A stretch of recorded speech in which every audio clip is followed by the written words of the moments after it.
Kanchipuram Vakula silks నాణ్యత మా ప్రాధాన్యత. మదీనాగూడ, మియాపూర్, హైదరాబాద్ లో త్వరలో శుభారంభం.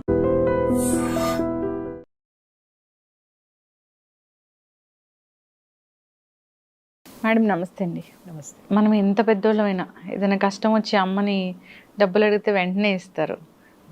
ఒకప్పుడు నిజంగానే పోపుల డబ్బాలోంచి తీసి డబ్బులు ఇచ్చేవాళ్ళు. ఇప్పుడంటే ఆన్లైన్లో ఎవరికైనా డబ్బులు ఇచ్చి ఆన్లైన్లో ఎవరితో ఒకరితో పంపిస్తున్నారు. అంటే అమ్మ దగ్గర డబ్బులు ఉంటాయి, దాచిపెడతారు. అయితే కొందరిని మనం చూస్తూ ఉంటాం. ఈ డబ్బులు ఉండడం ఎంతవరకు? కొంతవరకే.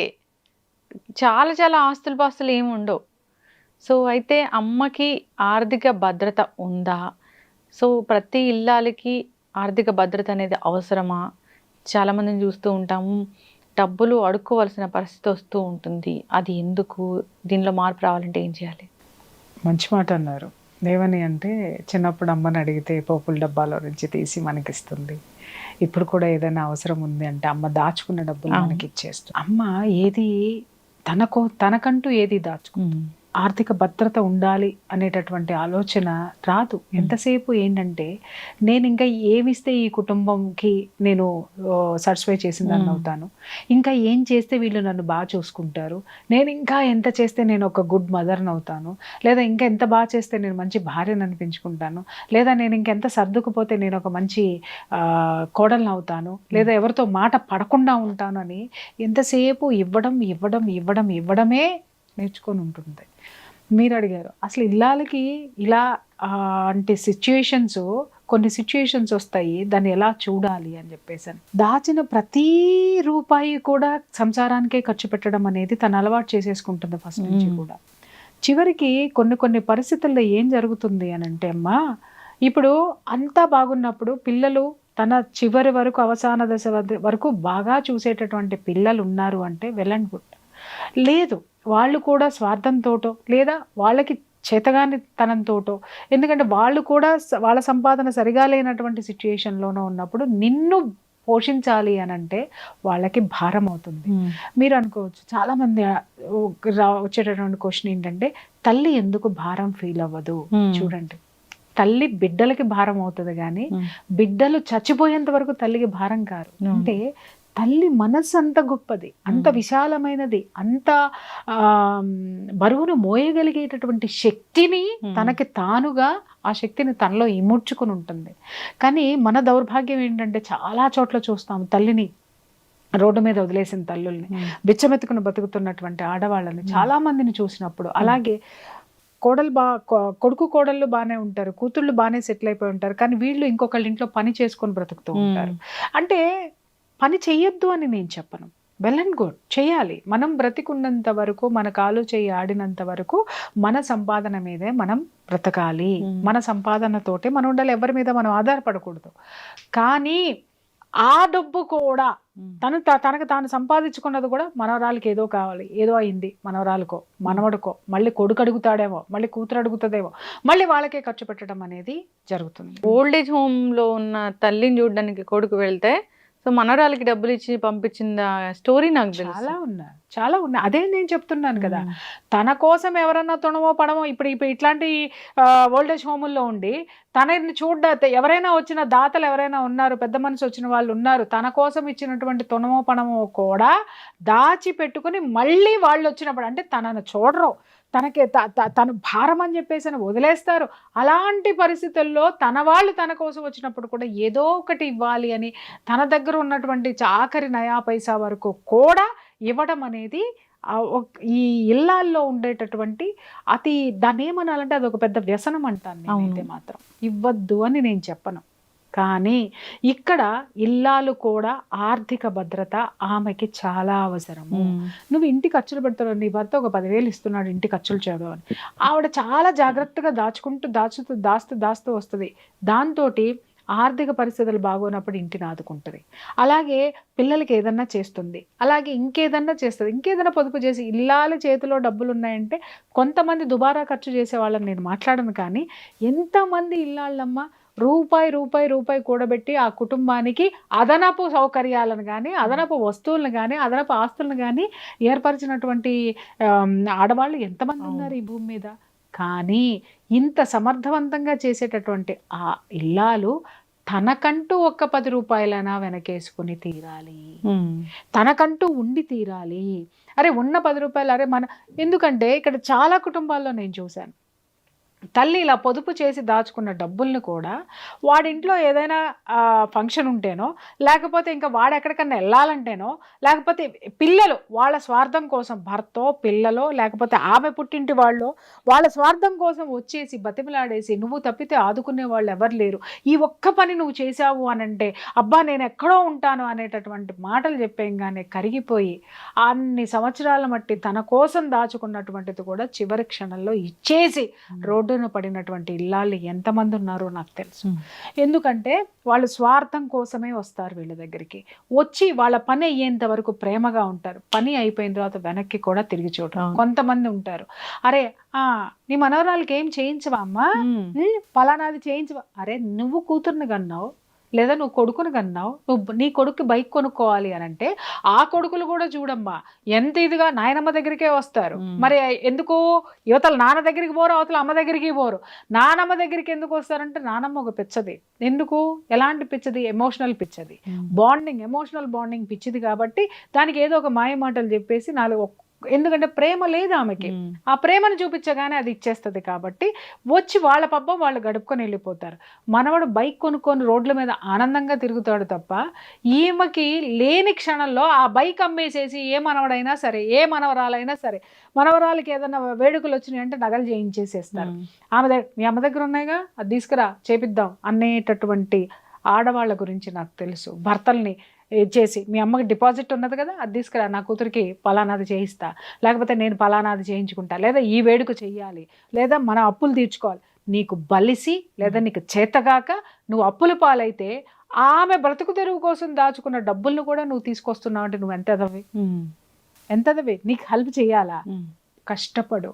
ఆవిడ ఎన్ని సంవత్సరాలు కష్టపడింది, కష్టపడినా కూడా ఆవిడ రూపాయి నీ దగ్గర దాచుకుంటే ఆ రూపాయికి కూడా ఇవాళ నేనేం లేదమ్మా, నేను ఆరిపోయానమ్మా, నేను ఏదో అయిపోయానమ్మా అని అంటున్నావు. వయసులో ఉన్న నీకే శక్తి లేదని నువ్వు జారగిల పడితే, శక్తి లేని నీకు ఆవిడ సహాయం చేస్తే, శక్తిని కోల్పోయినప్పుడు ఆవిడకి ఎవరు సహాయం చేయాలి? గవర్నమెంటే వాళ్ళకి పెన్షన్ ఇస్తూ ఉంది. ఇలాంటి సందర్భాలు ఉన్నాయి కాబట్టే ఇవాళ గవర్నమెంట్లు వృద్ధాప్య పింఛన్లను ఇవ్వడానికి కారణం ఇదే. ఇవాళ చాలా మంది ముసలి వాళ్ళు ఎంత హ్యాపీగా బ్రతుకుతున్నారో వీటి వల్ల. వాటిని మనం కొంతవరకు సమర్థించాల్సిందే. వృద్ధులకి ఖచ్చితంగా గవర్నమెంట్ ఆసరా అనేది డెఫినెట్గా ఇవ్వాలి. కానీ నేనేమంటున్నానంటే గవర్నమెంట్ ఇచ్చేది ఎంతవరకు వస్తామా, తిండి తినడం వరకే వస్తుంది. ఏదైనా మెడికల్ అవసరం వచ్చింది, లేకపోతే ఇంకేదన్నా కావాల్సింది ఉంది, వీళ్ళకి భద్రత ఏది చెప్పండి? అంటే పెద్ద పెద్ద జబ్బులకు కూడా కొడుకులు చేతగాని వాళ్ళైతే, నాకు తెలిసినంత వరకు మా బంధువుల్లో ఒక ఆవిడ కొడుకు అసలు ఎందుకు పనికిరాడు, అంత గారాభంగా పెంచింది. ఒకప్పుడు మంచి ఆస్తిపాస్తులు ఉన్నాయి, ఆ తర్వాత ఆస్తులన్నీ వాళ్ళకి కలిసి రాలేదు, మొత్తం ఇదైపోయినాయి. వాడు ఎందుకు పనికి రాకుండా తయారయ్యాడు, వాడు ఒక్క రూపాయి ఇవ్వడు. ఈమెకి తమ్ముళ్ళు కానీ ఇతర బంధువులు కానీ ఎవరైనా సరే ఆమెకి కొంత ఉండమని చెప్పేసి ఒక ఇల్లు వేసిచ్చి ఆమెకి ఉండడానికి తృణమో పణమో ఇస్తూ ఉంటారు. నెలకి వచ్చేసరికి పింఛన్ వస్తుంది గవర్నమెంట్ తరపు నుంచి. ఆమె ఒక పూట వండుకుని ఒక పూట ఇంకా మళ్ళీ రెండో వాళ్ళ ఇంటికి వెళ్ళి చేసి అడగదు, సొంత కొడుకు ఇంటికి వెళ్ళి కూడా ఆవిడ ఆత్మాభిమానం. కానీ ఎవరన్నా మాలాంటి వాళ్ళం ఏదైనా ఇచ్చినా, లేకపోతే గవర్నమెంట్ ఇచ్చిన పెన్షన్లో కూడా సగం వాడుకొని మిగిలింది సగం దాచి కొడుక్కిస్తుంది. ఇస్తుందా? మనం ఆ త్యాగాన్ని గుర్తించాలా. ఆవిడ హెల్త్ చాలా పాడైపోయింది. ఆవిడ వైద్యం చేయించుకోవడానికి ఈ డబ్బులు ఖర్చు పెట్టేస్తే నా కొడుకు ఇవ్వడానికి ఉండవేమో అని చెప్పేసి ఆవిడ ఎంత అనారోగ్య పాలైపోయి ఇవాళ ఏ ఒక్క రూపాయి లేకుండా మళ్ళీ అదే కొడుకు దగ్గర ఆర్థిక ఇబ్బందులతోటి ఉంది. అప్రయోజకులకి మీరు ఒక్క రూపాయి కూడా ఇవ్వకండి. ఇచ్చినంత మాత్రాన అది ఏమవుతుంది అనంటే అది మళ్ళీ తిరిగి రిటర్న్ రాదు. రిటర్న్ రాకపోగా అవసాన దశలో మనం కూడా వాళ్ళకి భారం అవుతాము. అది ఎంత దయనీయమైనటువంటి పరిస్థితి. ఇంకొకటి ఏంటి అనంటే కొన్ని కుటుంబాల్లో అనాథాలయాల్లో జార్చరు, ఎందుకంటే పరువులు పోతాయి. అలాగని ఇంట్లో కూర్చోబెట్టి 2 పూట్ల తిండి పెట్టలేరు, అలా కూడా ఉంటది. అందుకే నేను ప్రతి ఒక్కళ్ళకి చెప్తున్నా, మీ తదనంతరం ఎవరికైనా ఏదైనా ఇవ్వండి తప్ప మీరు ఉన్నంత వరకు ఇవ్వాల్సింది ఇవ్వండి. కానీ మొత్తం మీకంటూ ఏమీ లేకుండా అంత త్యాగాలు చేయాల్సినటువంటి అవసరం లేనే లేదు. తల్లిదండ్రులు ఎవరైనా సరే ఒక 50 సంవత్సరాలు దాటిన తర్వాత మెల్లమెల్లగా వాళ్ళకంటూ ఒక ఆర్థిక పరమైనటువంటి వెసులుబాటు వాళ్ళకి ఉండాలి, భద్రత వాళ్ళకి ఉండాలి, వెనకేసుకోవడం అనేది ఉండాలి. కొంత వాళ్ళ కోసం దాచుకోవాలి, వైద్యానికి కానివ్వండి, లేకపోతే అవసాన దశలో కానివ్వండి, దేనికైనా సరే అక్కడికి వచ్చేంత వరకు కూడా వాళ్ళ కోసం వాళ్ళు పెట్టుకునే తీరాలి. సో ఈ స్థిరాస్తులు ఇలాంటివి ఉన్నా కానీ ముందే రాయించేసుకుంటూ ఉంటారు కొడుకులు. కూతుర్లు అయినా సరే చాలా తెలివిగా వన్స్ అవి చేతికి వచ్చాక అస్సలు చూడరు. ఈ స్వార్థంతో కూడినటువంటి పిల్లలమ్మ, చెప్తున్నాను కదా, ఆ స్వార్థంతో కూడినటువంటి పిల్లలు ఉన్నప్పుడు ఎవరైతే తల్లిదండ్రులు బతికుండంగానే ఆస్తులు ఇవ్వమని, తల్లి బతికుండంగానే తల్లికి కూడా తెలియకుండా వాటాలు పంచుకునే ప్రబుద్ధులు కూడా కొంతమంది ఉన్నారు. వాళ్ళకి కానీ నిజం చెప్తున్నాను కదా, తల్లి అనేటటువంటి పేగుబంధంతో నువ్వు ఇంకా చేస్తూ కూర్చున్నావు అనంటే చివరికి ఆ విశ్వం కూడా నిన్ను క్షమించదు. ఇంకా దారుణం ఏంటంటే క్షమించదు. అవసాన దశలో అయ్యో కొడుకులకి ఎంత చేసింది, భగవంతుడు ఆమెకి ఎందుకు ఇలా చేశాడు అనంటే, భగవంతుడు నీకు లేకుండా పెట్టమని చెప్పాడా? భగవంతుడు నీకు ఇచ్చాడు, నీ కోసం ఇచ్చాడు. నువ్వు భగవంతుడిని కోరుకున్నావు కాబట్టి ఎన్ని పూజలు చేసిందో భగవంతుడికి. చివరిలో కొడుకులు చూడలేదు అనంటే ఆ స్థితికి నువ్వు ఎందుకు వచ్చావు? కొడుకులో కూతుళ్ళో బంధువులో అసమర్థులైనప్పుడు అసమర్థులకి నీ యొక్క ఆస్తిపాస్తులు కానీ నీ యొక్క ధనాన్ని ఎందుకు ఖర్చు పెట్టావు? నీ సొమ్మును ఎందుకు ఇచ్చావు? ఎందుకు ఖర్చు పెట్టావు? దాని పర్యవసానం భగవంతుడు నీకు ఇచ్చాడు, నీ తీసుకెళ్ళి ఇంకొకరికి ఇచ్చిన తర్వాత ఎందుకు భగవంతుడు నిన్ను ఎందుకు చూడాలి? నువ్వు ఇచ్చిన దానికి, నువ్వు భగవంతుడు ఇచ్చిన దానికి నువ్వు విలువ ఇవ్వనప్పుడు, భగవంతుడు తన మాట విన్నప్పుడు తనెందుకు చూస్తాడు? అనుభవించమనే చెప్తాడు, నువ్వు తెలుసుకో అనే చెప్తాడు. అవసాన దశలో తెలుసుకొని తీరాలి మనం. కానీ కొడుకు బాధపడుతున్నా, కూతురు బాధపడుతున్నా, కన్న పేగు అల్లాడిపోతుంది. అమ్మా నేను ఒక్క మాట నేను చెప్తా, అవతల వాళ్ళు ప్రాణాపాయ స్థితిలో ఉన్నప్పుడు పెట్టండి, కాదని అనట్లేదు.